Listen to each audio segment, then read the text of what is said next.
Kamusta mga kasari? Ang oras po ngayon ay 1 o'clock na po ng umaga at kakarating lang po natin galing sa tindahan. Kamusta po ang mga bagay-bagay?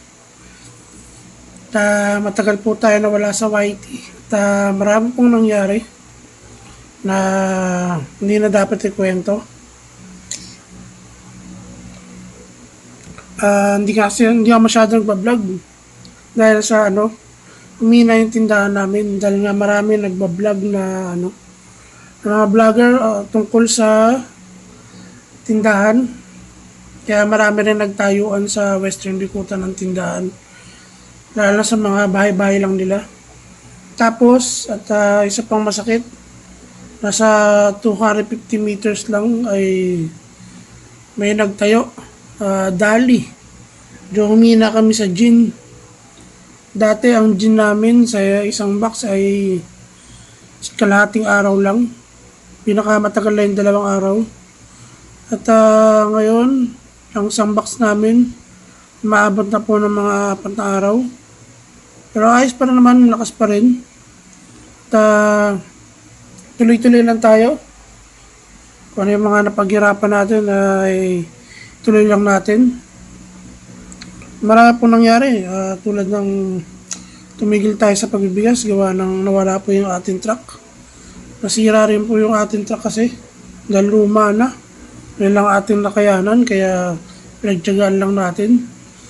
At sa awa naman ng Diyos, marami rin kaming biyahe na pinagsamahan.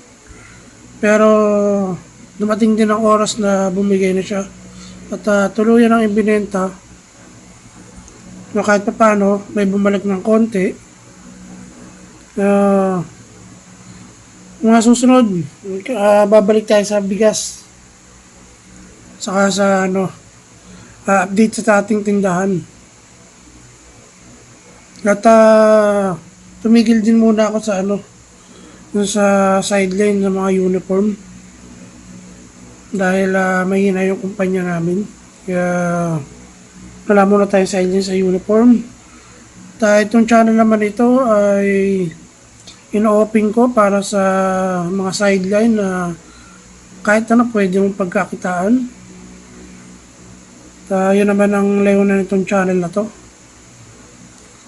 Kamusta po kayo mga kasari? At ingat kayo parati. Mga nabalitaan ko na nangyari sa Cebu.